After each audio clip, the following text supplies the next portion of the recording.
माझं लग्न होऊन 1 महिना झाला होता, पण अजूनपर्यंत मी माझ्या नवऱ्याला पाहिलं नव्हतं. कारण की माझा नवरा रात्री खोलीतील लाईट बंद करून येत होता आणि सकाळी मी उठण्याच्या अगोदर घरातून निघून जात होता. मला हे खूप विचित्र वाटत होतं. मी माझ्या सासूला विचारलं, तर ती माझ्या नजरेला नजर मिळवू शकत नव्हती आणि मला असेच उलटसुलट उत्तर देऊन जात होती. एके दिवशी मी सत्य जाणून घेण्यासाठी माझ्या जागेवर घरातील नोकराणीला झोपवलं आणि मी खोलीमध्ये लपून राहिले आणि काही वेळाने खोलीतील लाईट चालू केली. तेव्हा मला धक्काच बसला. माझा नवरा नोकराणीसोबत आज मी नवरी बनून माझ्या खोलीमध्ये बसले होते. खूप वेळ झाला होता, पण माझा नवरा अजूनपर्यंत खोलीत आला नव्हता. मी खूप वेळेपासून माझ्या नवऱ्याची वाट बघत होती. त्यामुळे आता बसून बसून माझं कंबर दुखायला लागलं होतं. मी असाच आळस देत घडीकडे बघितलं. तेव्हा रात्रीचे 2 वाजले होते. माझं तर होशच उडाले, कारण आज माझी सुहागरात होती. ती रात्र ज्या दिवशी पती-पत्नी एकरूप होतात, आयुष्यभराची स्वप्न बघतात. मी अजून पण माझ्या पतीला पाहिलं नव्हतं. आमच्या घराण्यामध्ये काही रसम होत्या, ज्यामध्ये लग्नाआधी मुलाचे आणि मुलीचे फोटोसुद्धा दाखवणं चालत नाही. माझ्या लहान बहिणीने ऐकले होते की माझा होणारा नवरा खूप प्रेमळ आहे. हे ऐकून मी मनोमन खुश झाले होते. या रात्रीची ओढ बऱ्याच दिवसापासून होती. जेव्हा मला या खोलीमध्ये आणून बसवलं, तेव्हा मी खूप घाबरलेले होते. पण एवढा वेळ बसून माझी कंबरच नाही, तर माझी सगळी इच्छा आणि स्वप्नांचा धुराळा उडाला होता. एकदा विचार आला की आपण उठून बाहेर जावं आणि बघावं की आपला नवरा कुठे आहे. पण हे असं बाहेर जाणं मला योग्य वाटलं नाही. वाट बघून बघून मला झोपेचे निमंत्रण येत होते.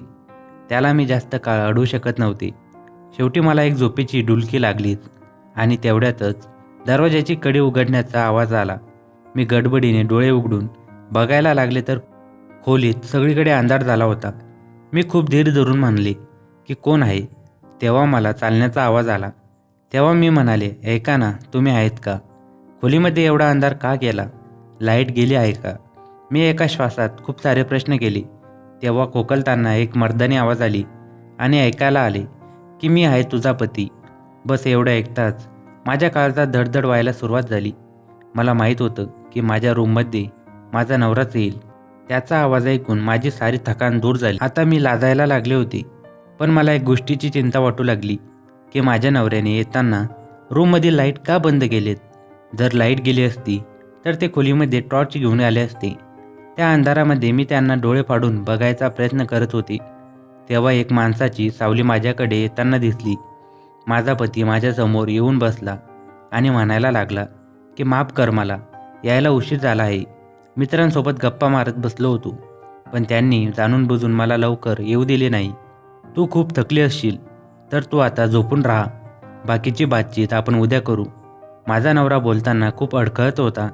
त्याला काही शब्द तर नीट म्हणतासुद्धा येत नव्हते.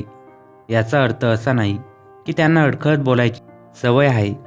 माझी लहान बहीण सांगत होती की तुझा नवरा खूप लाजाळू आहे, त्यामुळे ते मला लाजत असं बोलत असतील. मी माझ्या नवऱ्याला म्हणले की तुम्ही खोलीमध्ये अंधार का केला? काय तुम्हाला मला बघायचे नाही? माझे ऐकून घेतल्यावर माझा पती थोडा वेळ चूप बसला आणि म्हणाला की जेव्हा तुला माझ्याजवळ आणून बसवलं, तेव्हा मी तुला खूप मन भरून बघितलं आहे. पण माझ्यावर कोणीतरी काळी जादू केली होती की माझं लग्न होणार नाही. त्यामुळे एका महाराजांनी सांगितलं की तुला काही दिवस तुझ्या पत्नीजवळ अंधारातच जावं लागेल. मला हे ऐकून खूप विचित्र वाटले, पण त्यावेळी मी या गोष्टीला खरं मानले. कारण त्या दिवशी मला कोणत्याच गोष्टीवर वादविवाद करायचा नव्हता. त्या दिवशी मी झोपायला अंग टाकलं, तेव्हा माझा नवरा आधीच झोपलेला होता.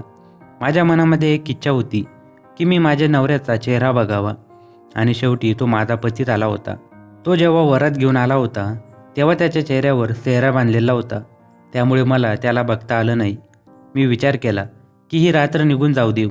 काही तासाची तर गोष्ट आहे. सकाळ होताच मी त्याचा चेहरा पाहू शकेल. जेव्हा सकाळ झाली तेव्हा मी डोळे उघडले आणि दुसऱ्या बाजूला बघितले. तेव्हा मला धक्काच बसला, कारण तिथे कोणीच नव्हती. वॉशरूम पण उघडंच होतं. मी गडबडीत उठले आणि खोलीबाहेर आले. बाहेर येऊन पाहिलं, तेव्हा माझी सासू परेशान झालेली दिसत होती. मला बघताच त्यांच्या चेहऱ्यावर हास्य उमटले, पण त्यांनी काय म्हणत मला त्यांच्याकडे येण्याचा इशारा केला. मी त्यांच्याजवळ गेले आणि आसपास माझ्या पतीला सुद्धा बघायला लागले. की ते कुठे गेले आहे. मी माझ्या सासूजवळ गेले तेव्हा त्यांनी माझ्यावर एक फुंकर मारली. कदाचित हे माझ्यासाठी आणि माझ्या पतीसाठी असावे, कारण मला वाटलं होतं की खरंच त्यांच्यावर जादू झाली असेल. तेव्हाच माझ्या सासूने अशी फुंकर मारली. मी त्यांच्याजवळ जाताच त्यांना विचारलं की ते कुठे आहे. मला तर कोणत्याच खोलीमध्ये दिसले नाही. तेव्हा माझ्या सासूने दुसरीकडे बघत म्हणलं की तो कामावर गेला आहे. मी तेव्हा घड्याळाकडे पाहिलं तर सकाळचे 8 वाजले होते आणि ऑफिसची वेळ तर 10ची आहे. मग ते 8 वाजता कसे काय गेले? सासू माझ्याकडे पाहतच समजली होती की मला काय विचारायचे आहे.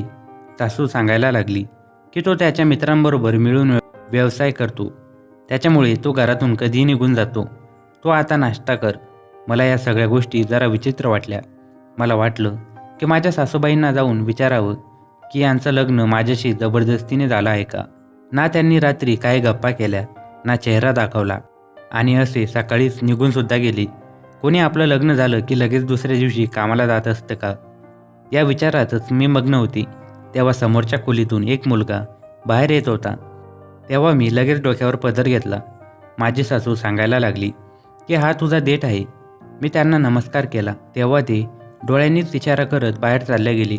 मी एक गोष्ट नोटीस केली की माझी सासू खूप परेशान दिसत होती. लग्न ठरल्यावर आमच्या घरी ती बऱ्याच वेळेस आली होती, पण तेव्हा मी त्यांच्या चेहऱ्यावर अशी उदासी कधीच बघितली नव्हती. मी जेव्हा पण त्यांना बोलवत होते तेव्हा त्या दचकून विचाराच्या तंद्रीतून बाहेर येत होत्या. या घरामध्ये मी, माझा पती, सासू आणि माझा देठ अशी 4 लोक होती.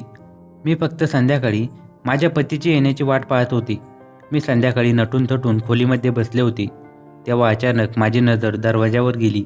मी दरवाजा उघडला तेव्हा माझा देठ अंकित उभा होता. मला पाहून तो खूप गडबडला. मी त्याला नमस्कार केला. तो लगेच वापस गेला. आता खूप रात्र झाली होती. माझी नजर वारंवार घडीवर जात होती. काय माहीत माझा पती कुठे गेला. सासूने मला जबरदस्तीने जेव घातलं होतं. तेव्हा माझा देठसुद्धा जेवण करत होता. मी बघितलं की माझा देठ मला चोरून चोरून बघत होता. मी जेव्हा लगेच त्याच्याकडे बघितलं तेव्हा तो लगेच घाबरला आणि अर्ध जेवण सोडून बाहेर गेला. मी असंच विचार करत होते की तेव्हाच माझ्या रूममध्ये अंधार झाला. मी बाल्कनीतून घरात आले तेव्हा माझा पती विनायक दुसरीकडे तोंड करून बसला होता. मला आज सगळ्या गोष्टी स्पष्ट करायच्या होत्या. त्यासाठी मी न विचार करता त्यांच्याजवळ जाऊन बसले. तेव्हा माझा खांदा त्यांच्या खांद्याला लागला आणि ते लगेच दूर झाले. मी लगेच घाबरत घाबरत त्यांचा हात धरला. तेव्हा त्यांनी लगेच हात सोडवून घेतला आणि म्हणाले की मला झोप आली आहे. तुला जे बोलायचं आहे ते लवकर बोल. मी आज खूप थकलो आहे. मला त्यांच्या बोलण्याने रडू आलं. तेव्हा मी त्यांना विचारलं, काय तुम्हाला दुसरं कोणी आवडतं? असं काही होतं तर माझ्याशी लग्न का केलं? हे ऐकताच लगेच तो बोलायला लागला, असं काही नाही, फक्त माझी एक मजबुरी आहे की मी तुला माझा चेहरा दाखवू शकत नाही ना. माझ्याजवळ तुझ्याशी प्रेमाच्या गोष्टी करायला वेळ आहे. मला आता खूप राग यायला लागला होता की यांची अशी कोणती मजबुरी आहे की ते माझ्यापासून दूर जातात. असेच दिवसामागून दिवस जात होते. माझा नवरा सगळा दिवस घराबाहेर राहत होता. एके दिवशी मी संध्याकाळची चहा घेऊन सासूच्या खोलीकडे चालले होते. तेव्हा त्यांचा आवाज ऐकून तिथेच थांबले. माझी सासू फोनवर कोणाला तरी खूप विनंती करत होती. कदाचित सासूला कोणीतरी ब्लॅकमेल करत असावं. मी दरवाजा वाजवला तेव्हा लगेच त्यांनी फोन ठेवला आणि आपले आसू पुसायला लागली. मी त्यांना विचारलं की कोण होतं? तेव्हा त्या म्हणाल्या की त्यांचा भाऊ आहे. खूप दिवसापासून नाराज होता, त्यामुळे त्यांना विनवणी करत होत्या. मला त्यांचं ऐकून खूप उदास वाटलं. त्यानंतर काही दिवसांनी मला जे सासूचं सत्य कळालं ते पाहून मी दंगत झाली. काही दिवसांनी माझ्या सासूची बहीण तिला भेटायला आली. तेव्हा आम्ही सगळ्यांनी जेवण केलं. सकाळी त्या विचारायला लागल्या की विनायक अजून उठला नाही का? मी कालपासून इथे आले आहे, तो एकदा पण मला दिसला नाही. मी त्यांना म्हणाले की ते सकाळी लवकरच कामावर निघून जातात आणि रात्री उशिरा येतात. हे ऐकून मावशी चूप झाली आणि चहा प्यायला लागली. तेव्हा मला लगेच माझ्या सासूच्या भावाची गोष्ट आठवली. मी लगेच मावशीला विचारलं की तुमचा भाऊ कोणत्या गोष्टीवरून नाराज आहे की माझी सासू दररोज त्यांना विनंती करते. माझी गोष्ट ऐकून मावशी आश्चर्यचकित झाल्या आणि म्हणाल्या की आमचा कोणीच भाऊ नाही आहे, आम्ही फक्त दोघी बहिणी आहोत. हे ऐकून मी हैराण झाली आणि मावशीसुद्धा हैराण झाली. मी पण माझ्या नवऱ्यापासून बऱ्याच दिवसापासून त्रस्त होती, त्यामुळे मी काही दिवस माहेरी जाण्याचा निर्णय घेतला. तेव्हा माझी सासू पण लगेच हो म्हणाली. मी लगेच माहेरी आले. तेव्हा 2-3 दिवसांनी एक कुरिअर आलं. मी ते बघायला लागले तर त्यावर माझंच नाव होतं. मी लगेच ते लेटर वाचायला घेतलं. तेव्हा मला सगळी हकीकत कळाली. मी विचार करत बसले की लग्नाच्या नावावर माझ्याशी कोणता खेळ खेळणं चालू आहे. मी लगेच माझ्या लहान बहिणीला माझ्या नवऱ्याचा फोटो दाखवायचा सांगितला की जो लग्नामध्ये काढला होता, कारण की मी अजून माझ्या पतीचा चेहरा पाहिला नव्हता. माझ्या बहिणीने मला तो फोटो दाखवला जो जेवण करायच्या वेळेस काढलेला होता. तर मी तो फोटो पाहिला, पण मला ही गोष्ट माझ्या माहेरमध्ये सांगणं नव्हती. मी काही दिवसांनी परत सासरला आले. तेव्हा मला सत्य काय आहे ते सगळ्यांसमोर आणायचं होतं. जर की रात्री उशिरा माझ्या खोलीमध्ये कोण व्यक्ती यायचा आणि सकाळ होताच चालल्या जायचा. तो कोण होता? तो माझ्या भावनांसोबत खेळत होता. तरी पण मी सत्य जाणून घेण्याकरता त्याला विचारलं की मी जेव्हा माहेरी होते तेव्हा तुम्ही मला किती मिस केलं. तेव्हा लगेच तो गडबडला आणि म्हणाला, तू माझी पत्नी आहे, मी तुला कसं काय विसरू शकतो. मी म्हणाले की आज मी तुम्हाला लग्नामधील काढलेल्या फोटोमध्ये पाहिलं, तर आता मी इथे तुमचा चेहरा बघितला तर कुठे काय होईल. मी त्यांना म्हणाले की आज तुम्ही लाईट चालू करणार आहात की मी चालू करू. मी नाही मानत अशी कोणती जादू वगैरे. तेव्हा तो म्हणाला की मी तुला आधी पण सांगितलं आहे की माझ्यावर इलाज चालू आहे, त्यामुळे मी तुला माझा चेहरा नाहीच दाखवू शकत. जर तू रोज मला असं परेशान करशील तर मी कधीच तुझ्या खोलीत येणार नाही. मी शांत बसले. मी विचार करत होते की या व्यक्तीचं सत्य कसं समोर आणू. दुसऱ्या दिवशी मी घरातील नोकराणीला माझी तब्येत बरी नाही म्हणून घरी थांबवलं आणि रात्री मी झोपेची गोळी दुधात टाकून ते दूध नोकराणीला दिलं. तेव्हा मी तिला माझ्या जागेवर झोपून मी रूममध्ये लपून राहिले जिथे लाईटचे बटणं होती. रात्री खूप उशिरा ती व्यक्ती माझ्या रूममध्ये आली आणि बेडवर बसली. तेव्हाच मी लगेच लाईट चालू केली. जेव्हा मी त्या व्यक्तीला पाहिले तेव्हा मी आश्चर्यचकित झाले, कारण तो व्यक्ती दुसरा कोणी नसून माझ्या नवऱ्याचा भाऊ होता आणि एका महिन्यांपासून रात्री माझा नवरा बनून तोच माझ्या रूममध्ये येत होता. तो मला घाबरत बघत होता. तेव्हा मी त्याला म्हणाले की तुम्हाला लाज नाही वाटत माझ्या खोलीत यायला. तो काहीच बोलला नाही. मी तो अलमारीतला पेपर काढला आणि त्याच्या अंगावर फेकला आणि रडायला लागली. ते पेपर घटस्फोटाची होती, ज्यामध्ये एक पत्रसुद्धा होतं.